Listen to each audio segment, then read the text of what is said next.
Good morning. Yeah, just kidding. It's not morning. This is an afternoon installment of the Two Dumb Yinzers. Guys, this is a special one today. This is later than usual. You never see us live in 2 o'clock in the afternoon, but here we are. This is episode 553 of the Two Dumb Yinzers. How you guys doing this afternoon? I feel like death. Mike's not feeling too good, so this will be a fun one today. It's going to be a Derpy, fun how one. you doing? Derpy, how you feeling, man? You all right? Yes, I'm great, and Mike is still bald. I am still bald derpy. I like to keep that consistent. My health, not so much. Apparently, my body's trying to kill me. But like I told Ryan, as soon as he told me the show's getting ready to go, like I got this burst of energy. I'm ready to go. All right, guys, let's make it a good one because, as you know, this is the last show before we go on our little summer break. We'll be off from after this show until I believe it's June 3rd. Is that how that falls? If anybody has a calendar, it's going to be Yeah, June 3rd. June 3rd. So we're going to take the time off for the holiday here, a little extra time, and then we'll be back the following Monday to start fresh. But guys, we got a lot to go over today before we do take our little break. I got so much I got to say about this Pittsburgh Pirate team. We're going to talk about the Steelers a little bit. There's a few things going on there. The draft, of course. We're going to talk a little bit about this, and then some sports going on over the weekend with our other Pittsburgh teams. But guys, let's get into this. This Pittsburgh Pirates team now is very frustrating. Not only do I have Bucko fever, the fever is making me really, really, really pissed off. Yeah, that's a bad thing about catching bucko fever. You think it's going to go well, and my God, the side effects are just not pretty. All it does is bring you side effects. It brings you agitation, irritation. Guys, we got to just dive into this. There's no easy way to do it. Pirates go up 1-0 in the series, and game one of three. Game two on Thursday night, and game three of the series against the Giants on Wednesday and Thursday night were the two games that I'm talking about. Wednesday, the Giants win 9-5 after the Pirates were up 5-1 late in the game. In the game yesterday, the Giants win 7-6 after the Pirates were up 5-1. In this game, also after the eighth inning, the Giants put on a bunch of runs, and there is so much to say about these two games, guys. I don't even know if we have enough time to complain and go over everything that happened in these two baseball games. And let me remind you, the one 2 days ago, they gave up 9 unanswered runs. Yeah. They were up 5-0, Sheesh. 5-0 in this game, late in the game, 9 unanswered runs to lose that game 9-5. I listen. I put my finger on what the problem is. I know the answer, guys. People wonder, what can this team do to get better? Why is this team bad? Why are they always bad? Hang around, because I do have the answers, everybody. I know what exactly it is that makes this team what it is right now. I know how to fix it. So just hang with us, guys.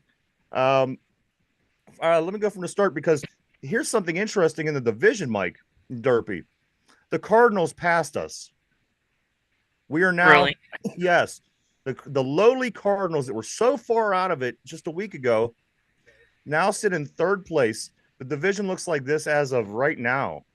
Milwaukee at the top, Chicago 2 games out, the St. Louis Cardinals 5 games out, the Pirates 6 games out, and the Cincinnati Reds 8.5 games out. The team's competition looks like this moving forward. Milwaukee plays at Boston. The Reds play the Dodgers at home. We get the Braves starting today, and the Cubs and the Cardinals go at it starting tonight. So if St. Louis beats the Cubs, I mean, they could even gain ground on them. I mean, I don't know what's going on. I didn't think this Cardinals team had it in them. I still don't think they have it in them. But as of right now, guys, we got passed by the very bad St. Louis team. And I think, with the exception of a couple of things I'm going to tell you moving forward here, we don't have that bad of a team, but we will dig into it deeply Yeah. as we talk about the disaster that happened. We should have swept this series. Yeah. Give up 9 unanswered runs. Yesterday, they give up 5 runs in the eighth inning to lose 7-6. And let me put it to you this way, guys. If you think I'm just saying things to say it, the offense has been good. They've been hitting the ball. Brian Reynolds, Mike, Yeah. 2 home runs in 2 days. The Yeah. first day was a grand slam. Mm-hmm. Yesterday, he had another home run. Yesterday, Yeah.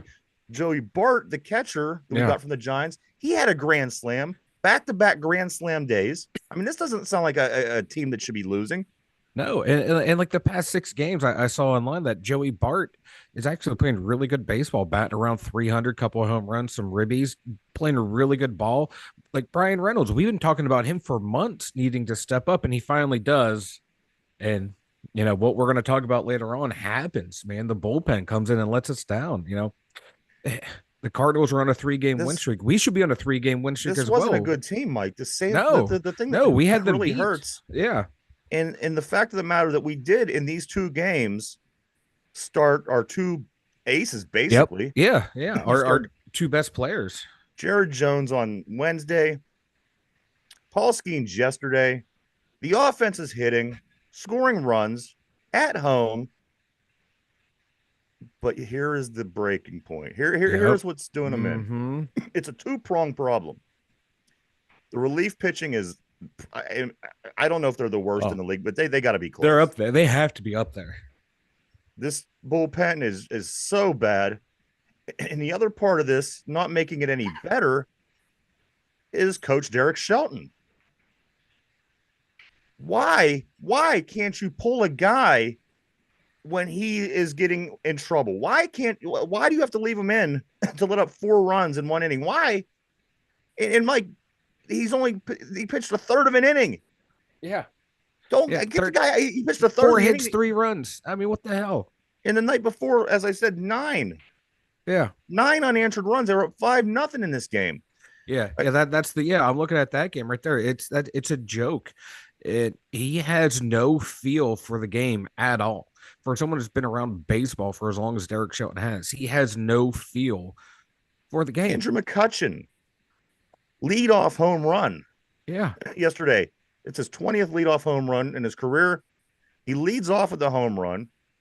Joey Bart hits a grand slam. Brian, what else do you need? What do you need? Brian Reynolds hits a second home run in 2 days. These relievers are the worst. Listen, if they were getting outs, they're not even getting outs. They're getting yanked after pitching a third of an inning, but that's already after they've given up 4 or 5 runs. I've never seen anything like this. No, it's like I said, he has no feel for the game. Like, why don't you let your young pitchers pitch? If they start to struggle, let them figure it out, because eventually they're going to have to pitch, 6, 7, 8, 9 inning games. Let them figure it out. And as I said you off the air, Mike, with this Paul Skeens, he didn't have his best stuff yesterday, but let's say somebody figures him out and they get on base. That don't mean the next 3 batters are going to be able to figure out Paul Skeens to get the guy around. The guy pitched 6 innings yesterday. He gave up 6 hits, 1 earned run, 1 walk, 3 Ks, which again wasn't his best performance, but I like his chances better than Mlodzinski and whoever it was. It was Stratton. Yeah. Stratton. I mean, come on. Yeah. And you're already seeing it on the look on Paul Skeens' face when he's in the dugout watching his lead blown away. Mlodzinski be wasted. 1 inning pitched, 4 hits, 3 earned runs, 2 walks. I think Paul Skeens would be okay going 9 if this is. I think so. Yeah, that's the only other choice. Yeah, I know everyone's gonna say, "Well, arm fatigue." Tommy John. It's ligaments and tendons. How many times do people have to say you can't strengthen them? And a lot of it has to do not with how hard he's throwing, but the angle that pitchers throw that cause these type of surgeries. So, and if he doesn't throw that throwing motion that a lot of these pitchers do, he should be fine. Let him go out there. Let him figure it out. You see, this guy wants to win. He's one of the few guys that you see actually, show emotion on the team, show that he cares. You can see it on his face every time a lead's been blown. You're going to waste him. People are worried about maybe, he was brought up too fast, and he's going to get hit and lose interest or go down, or be like a boo boo. I think he's going to be pissed because the team ain't winning around him, and he's going to ask, to I hate to be this guy, sound the alarm bells, but I can see it in a few years him going, you know what, I'm not going to resign here because I know what this team does, and he's going to be gone. We're going to waste, some guy who's like a generational talent. You can see it on his face how pissed he is after pitching what, Stratton, 3 games. Mike, Stratton gave up 4 runs in 2/3 of an inning. How? 4 runs, 2/3 of an inning. Hernandez came in, gave up a home run. Yeah. But I got to say, I can't really put too much blame on Hernandez. They just pulled him up. They dropped Sawinski down to the minors, Yeah. AAA, and they brought Hernandez up. He pitches 2/3 of an inning, gets up a home run. But again, I can't put that much blame on the guy. He hasn't really faced anybody. But Stratton, 2/3 of an inning, gives up 4 runs.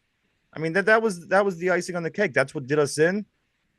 And again, yeah, go ahead, Mike. I was gonna say, like, with Derek Shelton knows that the bullpen is not strength. Why don't you have two pitchers ready to He's go? a dummy. He's a dummy. You This have guy. two pitchers ready to go because they're struggling. At Who one cares point if during the game, when we were giving up mad hits, mad right hit after hit after hit after hit, the announcer even goes so far to say, "Wow, Shelton doesn't even have anybody up in the bullpen warming up." Yeah, have two going because you're going to need them the way they're pitching. And if these guys are offended by it, good. They need to be offended by it. Maybe they'll be shamed into actually pitching well and playing well. You got to With do something. with the offensive production, we could have very well been sitting at 25 and 26. Yeah. Going into this Brave series starting today. However, the Giants are the team that are 25 and 26. We're 23 and 28. Again, that wasn't a good team. I got to be honest with you. I don't think I recognized any name in their lineup. It wasn't like No. we're facing this good team. We hit the ball well. Our starters pitched well. It was a very, very, very frustrating. It was one of the, I got to tell you, the game yesterday was one of the most frustrating games I've seen in a long time. Oh, it was god awful. I was just following along on the apps and like videos that were showing up on Twitter and stuff, and it was just frustrating that way. I can only imagine watching it live. You're just seeing it, the ineptitude of the manager, the ineptitude of the pitching coaches. We finally get our hitting turned around. It's like we've talked about before, Ryan. Like you brought it up, you bring it up all the time. We'll have hitting going or starting pitching going. We won't have relief pitching, or we'll have starting and relief pitching going, but we don't have hitting. Right now, we got 2 out of the 3 going, and we can't get out of our own way. There's no help coming because the GM's not going to make any trade for anyone substantial to come in and be that guy that can come in and get us through an inning or two to get to the back end of the road or back end of the bullpen. Offense, as I said, they played well. Andrew McCutcheon had his leadoff home run, his 20th of his career. I think it was the first pitch of the game. He took it deep. He went 2 for 5, 1 run, 1 RBI. Joey Bart goes 2 for 4, 1 run, 4 RBIs. Brian Reynolds 3 for 5, a run and a ribby. This isn't like we're playing these games where the offense wasn't doing anything. Again, like I said, it's getting warm. The furries are here. This is when the Pirates do hit well.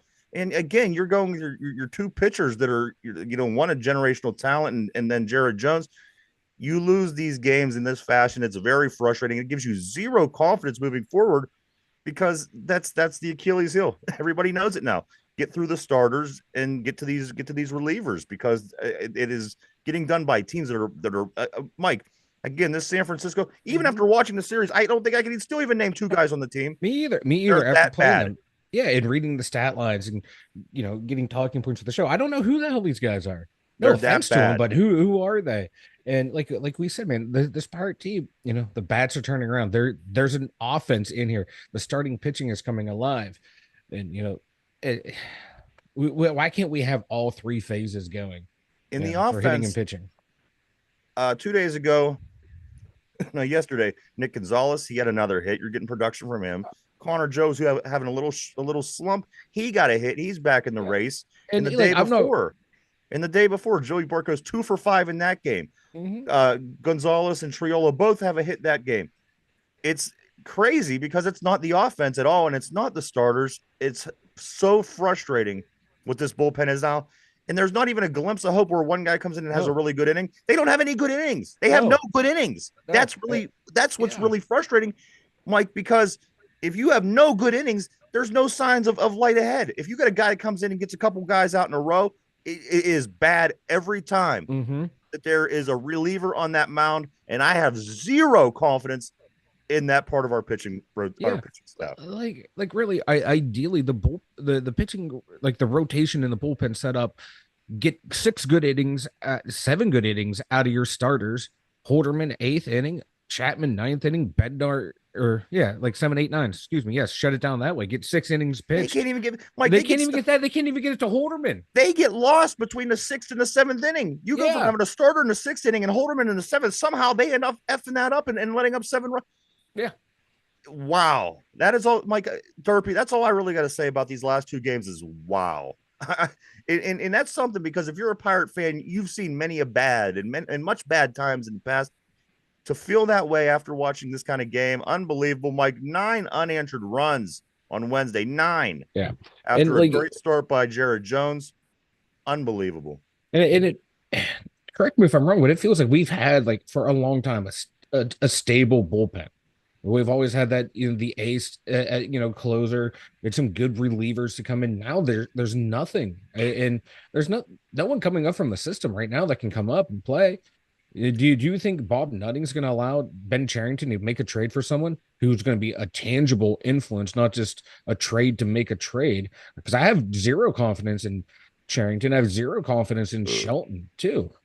The only thing that I can think to myself is the Pirates being buyers at the deadline, but they're not going to make it that far. They're not going to be in contention because what they're doing. Yeah, They're so ass backwards. This team. yeah, they are, and they're not going to be sellers. They're not going to be buyers. But it's, God, if there's no real build for the future with their trades, everything's all about drafting and developing. And outside of a handful of guys, they're drafting in development is not the greatest. For as much and many times we have picked first overall inside the top 10, it's like the Cleveland Browns all those years of It getting really those top is. 5, top 10 picks and not getting anything. And it's frustrating. Now I know how the Browns fans feel. It's So it's just let me get to the disheartening. next step, Mike. This has layers. Let me get to the next layer. Layers. It's like an onion. It has layers. It says it's making me cry every time I peel a layer back. The next layer of this is Rowdy Tellez. Again, he goes 0 for 4 yesterday. I can't, even as a Major League Baseball player, at some point, law of average, you should hit a You have to ball hit at some point. Yeah, yeah. He goes 0 for 4 again. Yeah. Gets booed again. I think it was 2 days. I don't even know what day it was. I'm so frustrated with these guys. Yeah. But he takes that ball 4, which he thought was a ball. He takes his helmet and his bat and throws it in the ump calls him back in there, says it's a strike. He goes back on the very next pitch, strikes out, gets booed. I think this guy wants out of town now. I'm gonna be honest. I think so too. I think he does not look happy. No, he doesn't look happy. He knows he fucked up when he interrupted Bednar to say all that stuff. He thought he was trying to be a team leader, trying to be a good guy, and I don't think it rubbed off well in the clubhouse. I might be making a mountain out of a molehill, but that video of, like, when they're in the high five line off one of Paul Skeens is there, he sees Tellez coming, Skeens puts his hand down. He went and high five him. Like, would you? Like, dude, no. If I'm one of the few guys out there that's producing, I wouldn't want this guy on my team. I wouldn't want him rubbing off on me by touching my hand. Exactly. Yeah. Like, I don't want whatever it is. Just flat out cut him. I don't. Who cares about the financial ramifications? Just cut him. Now you have Henry Davis. He hit 4 home runs in 12 games. He's hitting the cover off the ball. Bring him up. Let him platoon with Joe at first base. I know you don't have a left-handed first base, but you know what? Yeah. That is not the worst problem this team has. If that's the problem you're worried about, you're in the wrong business, because this team has many problems. This team's problems are that bullpen. This team's problems are who sits at the head coach. Let me get a little bit more into this, Mike. Yeah. Do you know what Shelton said when asked about Rowdy Tellez? I kind of saw, kind of heard. Rowdy has to play better. Yeah. Well, no shit. I got to tell you, you know what? Sign me up, baby. Put me in one of those Pirate manager. This is what he's doing and being productive.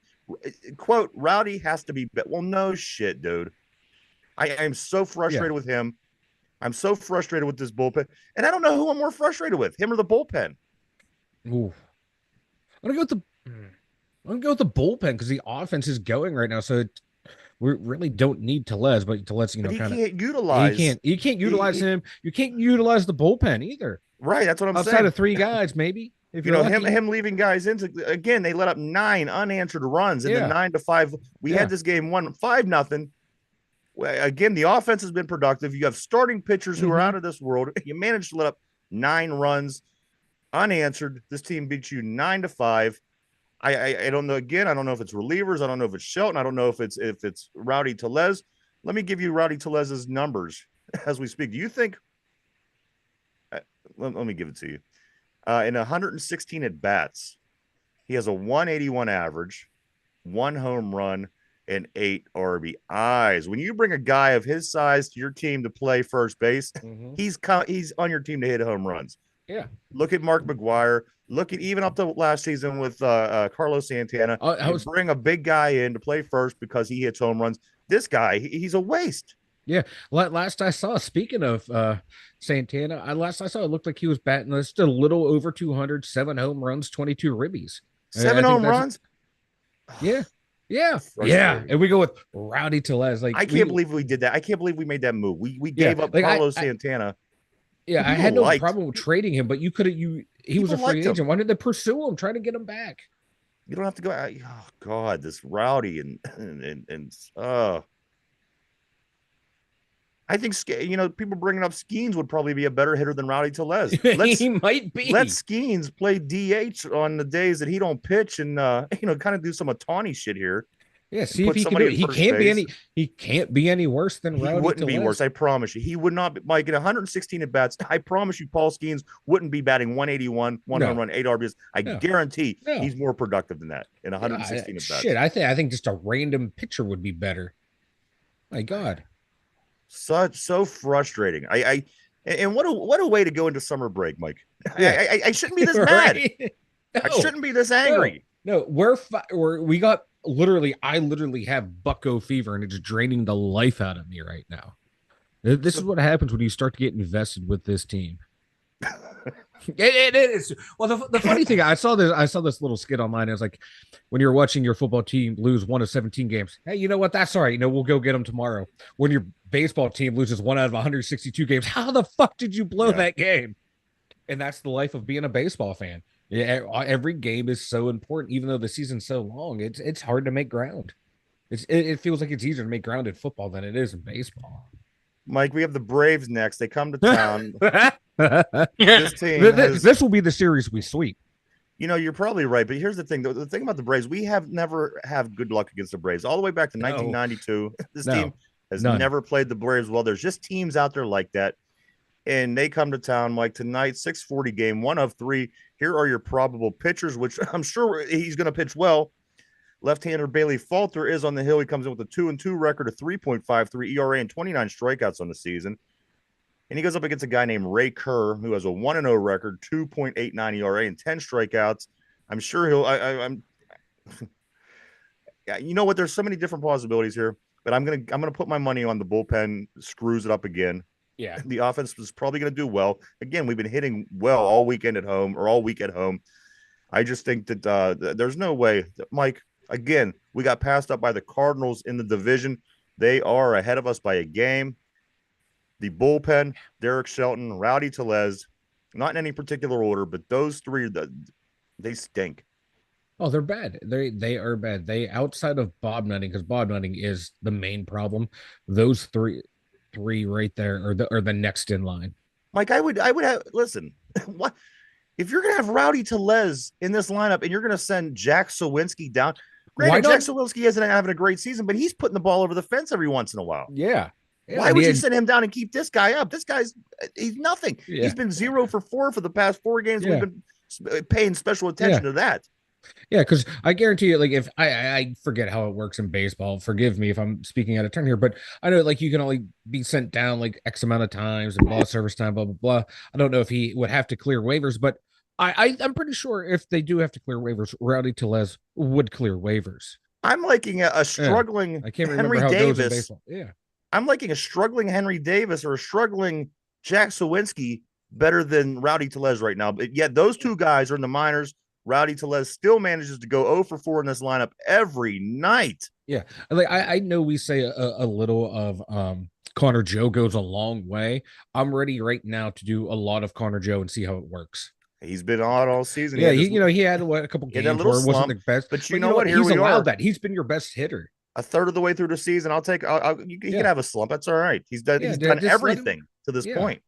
yeah. Let him play. Yeah. Some guys are meant just to be platoon players. You get them out there, they get exposed. But right now, just play him until his numbers start to go down precipitously. Not less a little drop, but a huge drop. Then set him down, put someone else over there, and then ease him back in that rotation because he seems like he would be fine if he drops down a little batting average. He'll get it back up. This is the way he's playing this year. Ride him until he can't. Like Mike Tomlin said with running backs, you ride him till the wheels fall off. You got to do that with Connor Joe. Ride Mike him till the wheels fall off. G1 Bay, he's being productive. Since he's been up, he's been batting well over 300, getting on base, doing some things. But the pieces that aren't working, they really aren't working. And again, Oh yeah, why Henry Davis? The guy is a baseball player. Granted he was struggling, and we could all see that. yeah, Jack Sawinski, he's a home run hitter. He was struggling, but again, if you're going to keep Rowdy Tellez on this squad as he yeah, goes 0 for 4 day after yeah. day after day, there's so and again, this is not really that bad of a team. At the end of the day, you have No, nice starting pitching. You have a nice yeah, back end to your bullpen. You have again this offense has been. I mean, again, Mike, 2 days in a row, Brian Reynolds grand slam. The next day, mm-hmm. a home run. Joey Bart hits a grand slam. The day before, he has a couple hits. Nick Gonzalez is hitting the ball every day. Andrew McCutcheon is leading this team, which he shouldn't be have to be leading No, the he shouldn't team have to. at 38 years old. I mean, so those things that need to be fixed. Why they don't see these things in Pittsburgh in this organization is beyond me. It has to be such a terribly ran organization up there. That's the only thing I could think of, It's because they bad. continue to let it go on all the time, every year, year after year. This year's no different than it was in 1996. This year's no different than it was in 2008. This year's no different than it was in 2017. This is, Mike, it's so frustrating. Yeah. And right now, like the offense, it's dropped down to like just like 3.8 runs a game. But earlier in the year, man, they were scoring 4, 5, 6, averaging up in the upper echelon They're finally getting of it up. teams. They were in the top 10 and they're starting to turn around. So Like they why went not? 15 straight games without Yeah, scoring over 2 runs at one point. yeah. Yeah, so that skews the number, but now they're getting hot. Henry Davis went down to the minors. They, got his swing back to the way it should be. He's hitting the cover off the ball. Get his Bring him ass up. up. Don't tinker with his swing. Put him in the offense, and guess what? Those runs, average goes up per game, and then get some What I tell relief you the other pitching. day, what I tell you the other day, when you're watching Derek Shelton, and then you think to yourself what a good Oh my manager god, is, a Tony he's La not it. Russa, a Joe Torre, and you just think of how them guys manage baseball Yeah, games. They're like in even there, like they're throw a Dusty proactive, Baker. they're Yeah, making moves constantly, they're yeah, making matchups. This guy puts his lineup out there, go with it. And you know what? And if you are struggling for 3 straight innings, maybe then I'll pull you up. By that point, the game's over. yeah. And if you And lose this season and don't make a wild card spot by, let's say, a game and a half, it would have just a couple good decisions here and there makes the difference. yeah, yeah, and like he won't if you're having like you have like 2 good games in a row, you unexpect, you're just out of the lineup for a game or two. His lineup selection makes no sense. Yeah, I know you want your lefty righty matchup, but if someone's hot, you ride them. You just ride them. No, he puts him on the bench. Yeah, and then put someone in like we'll replace Connor Joe because the pitching matchup. It's better to have Tellez in there, but Tellez can't hit for anyway. I'd rather have Connor Joe in there. Brian, It, good afternoon on the board. Brian says Bednar's ARA is 7.08. Listen, I'm not really boosting him. I'm just kind of using him as an example because everybody else is really bad, and he has not been pitching great at the end. But at this point, that middle relief, guys, it's the worst. killing us. It's killing this team. 9 unanswered runs to lose 9-5. 4 runs yesterday in 1 inning. 5 runs actually in that inning. He did yank Hernandez after giving up the home run, but then he let Stratton stay in to give up 4 more runs in the other 2/3 of the inning. It's unbelievable. And again, I shouldn't be this frustrated about the Pirates. This is something that we deal with every year. Yeah, But we the know fact it's that you gonna happen. see there's some kind of potential with the squad that they have, how you could F this up, it's Yeah, beyond me. And they're just clueless. They'll yeah. go into this series tonight, Mike. They'll be as clueless as they were last year. They Mhm. learn nothing. They make no adjustments, and they don't have No, any intentions on fixing things. That's what's frustrating about yeah. this. And the thing that's really frustrating when you look at the standings and you look at the win streak, loss streak, people like there'll be one team hot at a time in the division and everyone else will be on losing streaks. This division is up for grabs, even though we're 8 games back. Absolutely. The way the division Should plays, be at man, least. it should be within striking distance. Now, like I know I said at the beginning of the year I'd be happy with a second, third place finish. And I'd still be happy with that, but I want to, the way the offense is shows flashes of potential here and there. I would like to see a strong contention for second place, a contention for a wild card, but I don't think it's going to happen. So right now, I'm just being happy for a winning record. Good afternoon, Ralph. It really is unacceptable.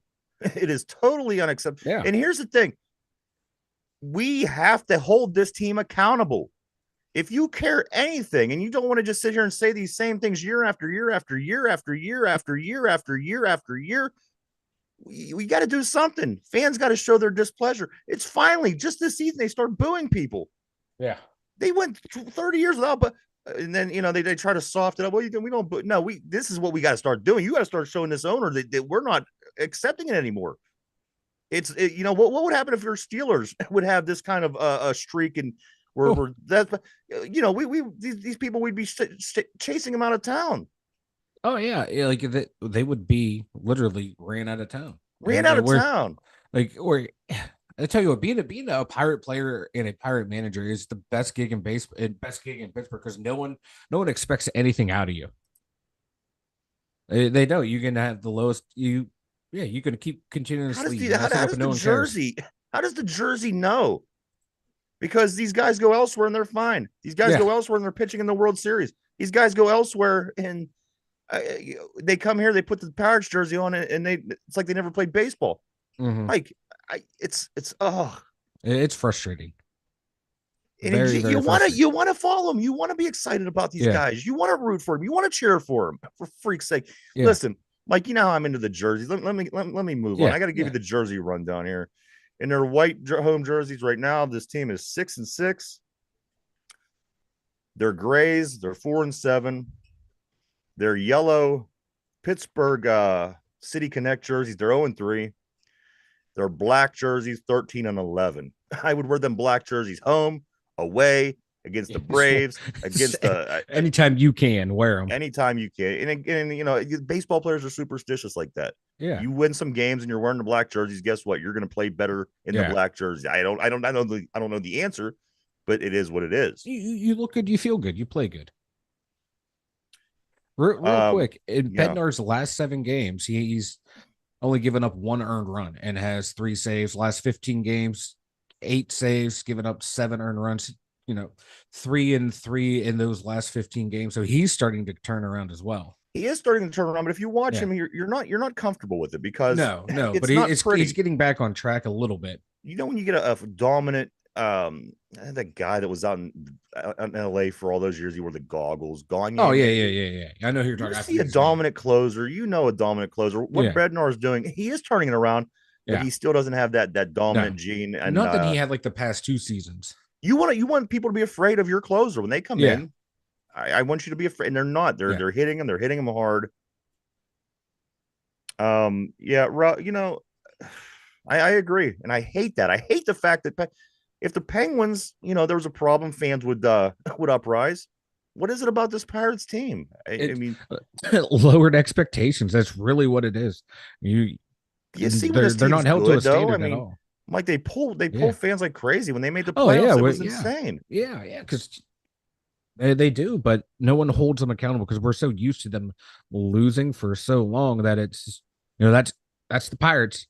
Whereas the Penguins and Steelers had making it to playoffs. They've won each one. What Penguins have won 5 Stanley Cups in our lifetime, 3 in the past 20 years. Steelers have won 2 Super Bowls in your and I lifetime that we saw. So like we've had recent success, whereas the Pirates haven't. They've had one, they won a wild card series. So the expectation is so low for them, man. Brian says Tomlin should coach them so they would at least be 500. Hell yeah, baby. He can pull double duty. That's a good idea. Let me move on. Just a little bit more major league, and then we're going to move on to football. Of course, the Ellie De Cruz from Dela Cruz from the Reds. Now, get this. I mean, as bad as the Reds are playing, Dela Cruz has 30 stolen bases, which is more, Mike, than 15 other teams in the league. Yeah. One of them being the Pirates. We have a total of 26 stolen bases. That sounds about right. And it feels like stolen bases is a lost art. Yeah. Like remember back like Ricky Henderson, Kenny Lofton, those guys are stealing bases left and right. Vince Coleman was another one. Yeah. I miss players like Ricky Henderson, man. He got on base. It was exciting. It's almost exciting as seeing like Bonds, McGuire, and Sosa hitting dingers. You're like, what's this? How many bases is he going to steal at this time? Is. He was a threat. Yeah. He gets on base. He's a threat to score every single time. Yeah. All right, guys, let's move on. I can't take this anymore. Steelers, Mike. The Steelers sign Miles Jack's cousin, Super Bowl winning running back, LaMichael Perrine who got cut by the Kansas City Chiefs the other day. Is this a nice pickup, or is this just a bunch of fluff and we're going to pretty much do what we do anyway? And Perrine may or may not be on this team when it's all said and done. Yeah, he was what a practice squad guy last year at Kansas City towards the end. So it's just a camp body. You know how it is at this time of the year. A lot of these signings, you'll get into camp, you'll get a look, and hey, they like, these past couple of years, they like getting these guys that have league experience that still can be put on the practice squad to have on your roster in case of injuries. I think that might be what this is, because right now it's Najee, Jalen Warren, Cordella Patterson are your 3, unless they want a 3 and have Cordella Patterson just be a strict kick returner, punt returner, gadget play type of guy. Have a third back. So, but I saw it. I heard about it. I'm like, nice, nice body to have. Mike, let me ask you. Over the past few weeks, we've been hearing about all the, Cam salty about his, the reaction to his contract situation, and also Najee not getting his 5th-year deal. Which one of these two guys have more to prove this coming season? Because Cam, he still wants to make his money, and we all know that he's a little bit past his prime. I think we could all agree. And again, Najee Harris, he's going in his 4th year. In my opinion, he's had a successful career so far. Which one of these two guys, who there's been a little controversy about contracts, has more to prove this season? I'm gonna go. Oh, this is a tough one. This really is a tough one. Derpy, I'm going to come to you next with the same question. Back, you think on that. 3 years of 1,000-yard rushing. That's good, but as a first round pick, you want more, but you got to factor in the circumstances. I'm gonna go with Cam, because he's the one who wants the new contract. He's the one who doesn't want to take the pay cut. He's the one still saying, he's worth that money. Whereas Najee hasn't said anything. Najee's just been quietly working on his body. And it wasn't anything that any decision or thing that he said. He literally got turned down for the 5th-year deal. Yeah. And I think, yeah. Where it looks like Najee's using that as fuel to the fire. I'm going to, use that to, hey, show these guys wrong and maybe go somewhere else, or show them wrong and they give me a better contract, a longer term contract. Right. Whereas Cam, he's like, I want my money. I've earned it. Oh yeah. Your cumulative career says, yeah, but what you've done the past few years, no. What you've done in the playoffs says no. I think Cam has the most to prove, because he's the one out there running his mouth, whereas Najee is just quietly going about his business, man. And again, Najee did nothing. He literally his option got turned down. He did nothing. Yeah, and he's showing up. He could have pouted. Right. He could have done a hold in. I'm not going to OTAs. No, he's out there competing, and that's what you like to see. And Tomlin says, hey, I like to make people uncomfortable to see how they react. And Najee's reacting the appropriate way. You're a little uncomfortable, and I'm going to show these guys that they're wrong, to where they have to keep me, or they let me go, and I'm going to come back and running up their asses every chance I get. I like that about Najee. Brian, I can't agree with you more. You share the same opinion I do on this. Harris is a good running back. I hope he stays. If I were the Steelers, I'd keep him and definitely get rid of Cam. Yeah. And you know Exactly. what? With the thing about Najee, it's very rare that you get two guys that you're happy with in your backfield where you can Yeah. say both of these guys could be. So hey, listen, they're both not going to be around forever. They both don't want to make their money. They're one of these guys are eventually going to move on, and that's fine. I'm fine with that. It's okay. I think that Najee should get an additional year. I think that he's done well enough. But again, at the end of the day, when you have these two guys, you got to acknowledge that they're both not going to be around forever. Yeah. With that being said, I think that you are right, Mike. The Cam does have more to Mm-hmm. prove out of these two gentlemen, Yeah. and Harris will be the one that lands on his feet. Cam, he's gonna fall like he always does. He's gonna fall right into his Fall post in the pile. career, and Cam's hit his high. You're not gonna get any more. He's Yeah. already peaked. Yeah. Where He's where already peaked. Najee, I think he Yeah. can still have a great career. I really Yeah, do. and we've seen this with guys that get up in that age, man. Once injuries start happening, they just keep happening. Your body doesn't react the way it did when you're, 10, 15 years younger. Yeah. He's what, 35, 36 years My old. body The don't even body, react the same way it was when I was at the bottom of the steps. You know, right? But yeah, so yeah, and it's just if he, I don't know, he's a weird. That first half of his career, I thought he was a damn good player. I loved him. yes. He was one of my favorite players. And then will just start yapping, chirping to the media, tell them what they want to hear, not take any accountability, but make it sound like he's taking accountability for the whole team, and then make a few plays here and there, have a handful of good games. And once I think he knows his skill is deteriorating. He's not the player he once was, and I don't think he's ready to accept that fact, which is hard for a lot of athletes. Especially when I'm not going to discredit that, but I so think when he you're has the six most foot to eight and prove. you're 300 some pounds, I mean, this is Yeah, what you're meant to do. So when yeah, your skills do start yeah, to decline, that would yeah, be a tough pill to swallow. yeah, It's like yeah. now what? Now look at me. Now I'm this. what? I got to figure out the second half of my life. But I saying all this though, I hope he comes out and has a monster year and proves me wrong. Why? Because he's a member of the Pittsburgh Steelers. I want my team to Absolutely, room. I was like last year with the quarterbacks, whether it was Mitch, whether it was Kenny, whether it was Mason Rudolph. I wanted them to do well because they're on absolutely, my team. You want your guys to do well, absolutely. but if they play bad, we're gonna say it. If they play well, we're gonna say it. Let's move on, Mike. Let's talk about this Steeler defense a little bit more.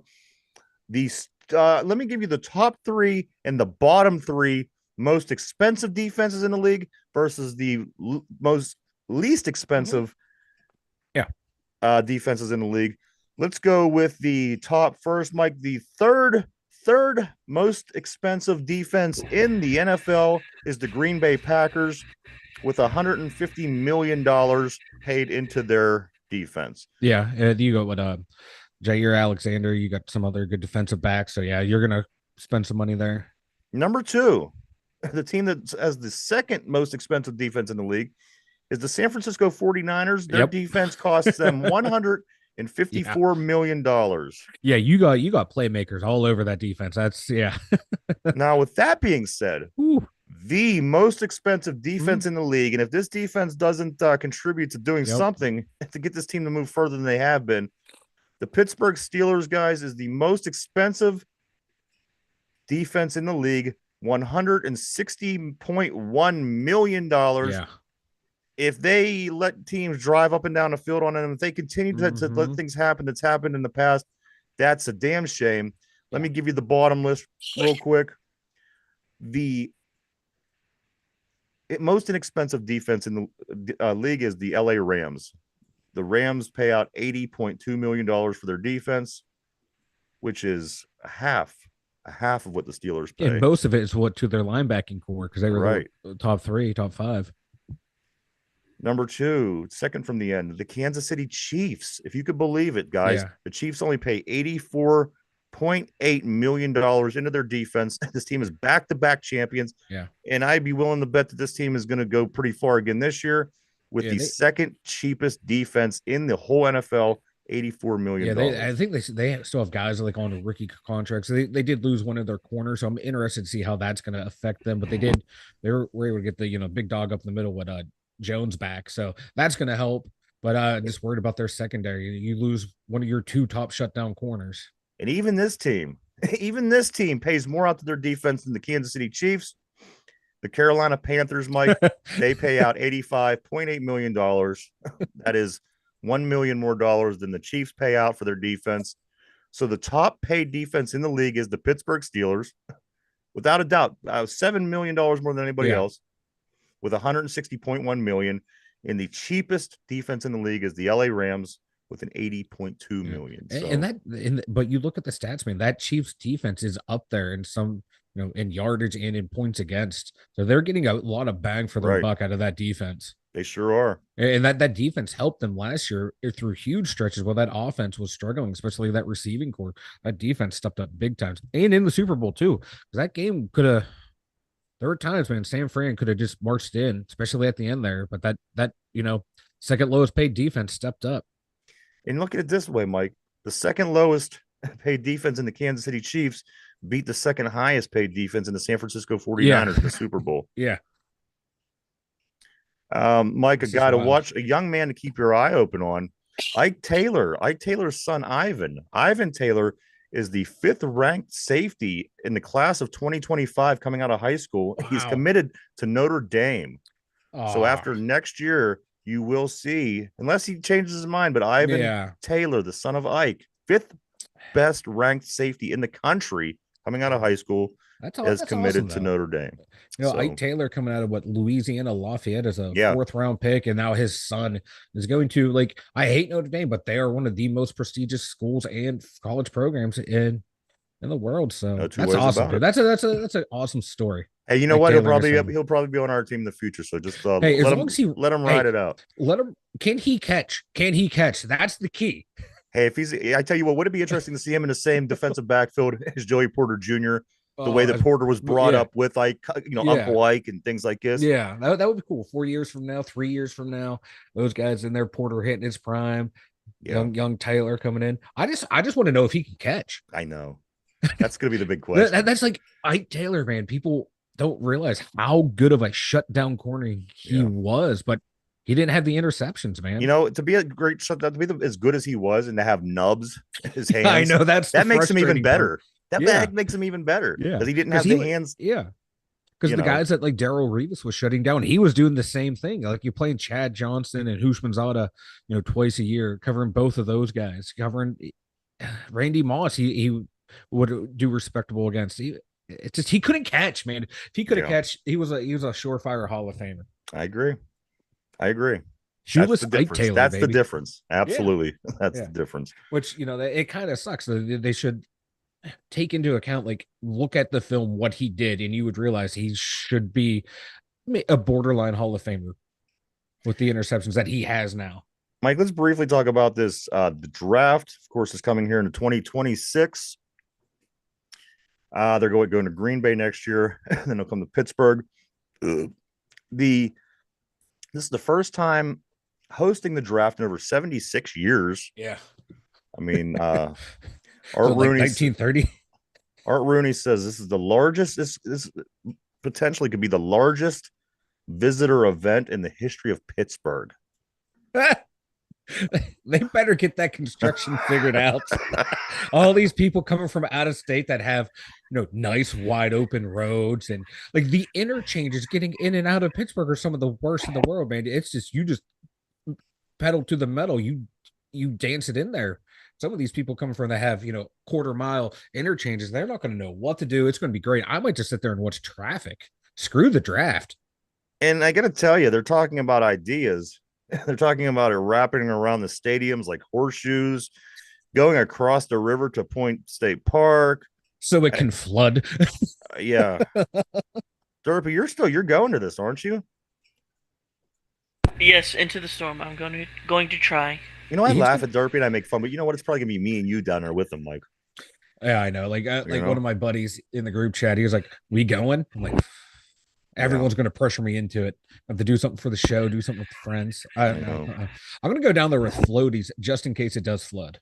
Well, I'm gonna push you in the river, so you better have your floaties. But, maybe we rent a boat and just do the draft from the boat. Have a boat party, man. We do have time to work on those plans, but Mike, this is this Pittsburgh. I guess you can now actually call it Pittsburgh. It was bad. bad language for years and No, years, and people would call no. it Pittsburgh, but we are having the draft here, so it could now be Pittsburgh. Okay, okay. It took Yeah, me a you like second. it? All I right. was not following. I was in a glaze in the days. I'm sorry. I like it now Kind because of I hate like, when people say the Pittsburgh. vernacular had it always, and Yeah, people would, yeah, with their, okay. So, but Mike, the businesses in Pittsburgh are saying this is like hitting the lottery. They're yeah, expecting an economic boost like you wouldn't believe. yeah. That 3 days, whether it ends up being great like it was in Detroit or whether it ends up being a disaster, so much is going to happen in those 3 days. A lot of businesses are going to make mad money. Hmm. Hotels, restaurants, anything that you could even imagine. Yeah, you in the surrounding areas too. You figure Absolutely. like even up around where we are, which like what a half hour away from Pittsburgh. The amount of hotel rooms that people are going to need. I can see people wanting to stay out of the city, drive in. People who know the area that are coming back in. We're telling friends that hey, I live here. You stay out on the outskirts. Take this road in, straight shot in. So I'm hoping to be the overflow into some of these other communities too. Ralph said he's going to be in his apartment for the 2026 draft. You know what? I don't blame you, but I might end up having to be the one that goes to pick up Derpy. So I can't rule that out yet either. We'll Uh, Uber Derpy down. We'll Uber. get a helicopter for Derpy. Yeah. Land him in midfield. 99 days, 99 days till college football gets ready to take Oh, off, I guys. It can't won't be wait. much longer than that. It won't be much longer till the NFL kicks off. Let's turn the page here. We're going to talk UFL for a couple minutes. We have a few other things. We got about 10 minutes left to go in the show, fellas. The UFL this weekend, it's week 9. They got today, I'm sorry, this weekend, and then next weekend, and then they wrap it up. They go into their playoffs. The spring football will be done before you know it. So we'll be stuck in the baseball limbo, waiting for football to come back in July, in a few weeks. But it breaks down like this, Mike. The 8-0 Alabama Stallions, Birmingham, they take on the 6-2 San Antonio Brahmas, which I think should be a really good That's gonna game. be a good game. I just don't understand how Birmingham they haven't lost a game in years. I Yeah, don't even know if they've lost yet. That's the second game tomorrow. The first game is St. Louis coming with a 6-2, taking on Arlington with a 1-7 record. That game's at 3 o'clock. The first game was at noon. Second game's at 3. On Sunday, it looks like this: the DC Defenders, Mike, with a 3-5 record, are traveling to Memphis. That's a 2:30 Sunday start, and the other Sunday start at 2:30 as well, which is weird to me. Michigan comes in with a 6-2 record, and they are traveling to Houston to play the 1-7 Roughnecks. So if you're okay with watching a little UFL, week 9 won't be much longer, Mike. We'll be stuck in baseball limbo. So enjoy hey, while you there's can. you also have the Tour de France going on in July as well. So if you want to watch some paint dry, Yeah.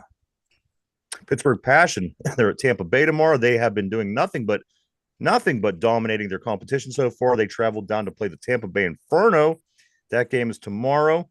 The Pittsburgh Riverhounds, they're back at it tomorrow against Memphis 901 FC. I don't know what that's all about, but the team they're playing is Memphis 901 FC. That game is at 8:30 tomorrow. I'm sure it will probably be on TV. A lot of times the Riverhounds are, so you might be able to check that out. Finally, the 0-5 Indiana Fever are back at it tonight. Caitlin Clark, of course, on the Fever. They traveled to Los Angeles to play 10 o'clock tonight. That is on the Ion channel. So if you want to watch Caitlin Clark and that story continue, uh, that will be tonight, 10 o'clock on Ion. I didn't realize Ion was still a thing. I didn't either. I didn't either until I looked down and seen where this game was on, and I just realized it was on Ion. So, um, Mike, why don't you go and tell everybody about the website? The 2dumyinzers.com. The 2dumyinzers.com over there.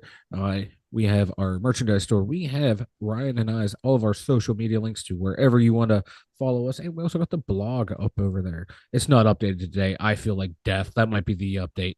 Dying from bucko fever. I think I got the bucko plague.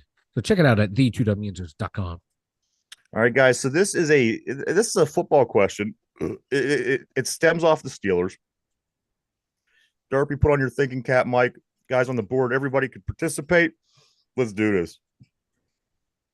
Here we go. This has to do with Monday Night Football. Just a little teaser, a little hint. The Steelers lead in winning percentage when it comes to Monday Night Football. Everybody knows this. But since 2010, who Who is the second most successful team on Monday Night Football? The Steelers lead with winning percentage, which is an 82.3 winning percentage on Monday Night Football.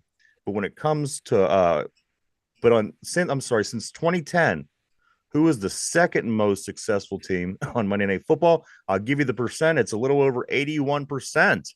Not much further than what we're doing here in Pittsburgh. Steelers are first. I'm looking for the second most successful team. Think that over, guys. We are live. We're live 5 days a week right here, Monday through Friday, 11 a.m. to 12 p.m. Eastern Standard Time. The live show that we do every day, we upload over on Spotify at 8 o'clock p.m. Over on Spotify, you can check it out in podcast form, whether you're in the gym or, like Brian says on the board, just sitting around watching TV eating potato chips. You could always go to Spotify to check out the Two Dum Yinzers on podcast. However, we are going on summer break after this show is over. Once the show is over, we will be back on June 3rd. So I do want to say to everybody, in case I forget at the end, make sure you have a safe holiday. All right, guys, the question of the day is this. The Steelers lead in winning percentage when it comes to Monday Night Football with an 82.3 winning percentage. Since 2010, who is the second most successful team on Monday Night Football with an 81% winning percentage? Mike, I'm going to start with you. Who do you think it is? Who's the second best Monday Night Football team? Excuse me. You know what sucks about this? I saw this on Twitter. Okay, well, don't answer that. Don't. No, I don't remember who it was. I was going to send it to you, but I just kept scrolling. God. Ralph on the board says the Eagles. The Eagles, that's a good pick. I'm going to go with the Green Bay Packers. The Packers. Okay, so we got the Eagles, the Packers. Derpy, who do you think? Who do you think is the second most successful Monday Night Football team? I'm gonna go Patriots. The Patriots. Oh, that's not a bad good pick. Call. Either. That's a good call. What does the smoke alarm have to say? Yeah, I want to hear the smoke alarm has to say. So Derpy says the Patriots. Mike says the Packers. Ralph says the Eagles. Brian, find out my my second job. I think he just recognizes your voice from that number that he calls. Hey, man. But anyway, if it is who I think it is, man, he's a good tipper. Good tipper. That's right. So, guys, the second best, I'm looking for the second best team, the team that has the second best winning percentage on Monday Night Football since 2010. Steelers being one. Derpy says the Patriots. Brian says the Patriots. Ralph says the Eagles. Mike, you say the Green Bay Packers. The team that has the second best winning percentage since 20 Steelers, the Seattle Seahawks. Their quarterback was Russell Wilson for most of that time. Wow. Was the quarterback on those teams. So again, you know what? Seattle Seahawks with an 81% winning percentage on Monday Night Football, guys. Wow. I thought it had to be someone who was really dominant during that era, and I forgot about Seattle, to be honest with you. Yeah, a lot of people do. Yeah, a lot of people jumped on the bandwagon. Yeah, and then once they jumped off. Yeah. Mike, anything before we get ready to wrap it up? My God, I had make it worth it because this is the. I know this is the last one we had for today. Oh yeah, the NCAA almost went bankrupt. I don't know if you guys saw this. They had to settle a $2.7 billion lawsuit with past and current NCAA players, so players will now be able to be paid directly by the university. Right. And if they did not settle this, they would have been paying like $20 billion and would have filed for bankruptcy. Yeah, that's something. That's wild. And it's going to be, I think, athletes all the way back to 2004, 2006 in that era. So it's not going back very far, but yeah, they're going to base it on your snap count and your recruiting rankings for back pay. So that's wild. That is wild. That is wild. Derpy, what about you, man? Anything before we get ready to take off for the summer break, I guess you could call it, right? Everyone stay safe, and Mike is still very bald. Hey, he made it worth it. Bald and beautiful, baby. Bald and beautiful. I do have a couple of things that I'm going to bring up here.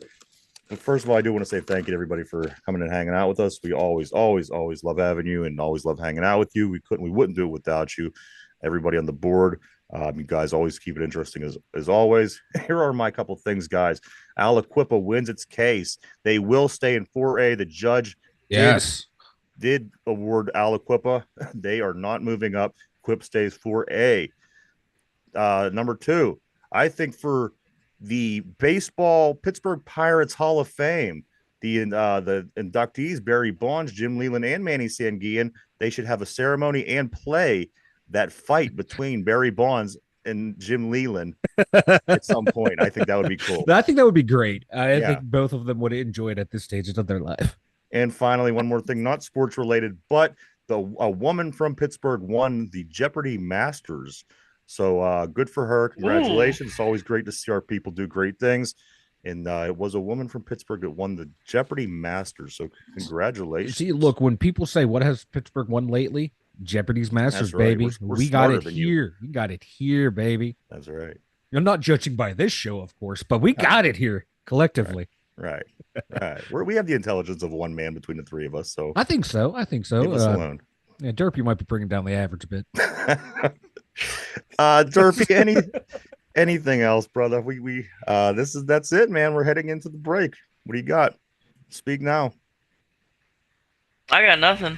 162. 162. 162. That's right. Mike, anything else, man? I got nothing, guys. Have a good vacation. Come back refreshed, recharged, ready to go. Absolutely. Everybody stay safe. Nothing's worth losing your life over. Stay safe. Have a great holiday. We thank everybody again. We will be back on June 3rd. We're going to take ourselves a little summer break here, but we will be back firing on all cylinders on Monday, June 3rd. For the guys, Mike over at the Steelers Central Mobile Studio, for Derpy with his fire alarm, myself. Everybody have a great holiday. Have a great week, and we'll see you guys on June 3rd. Thank you so much. We'll see you then. Bye-bye.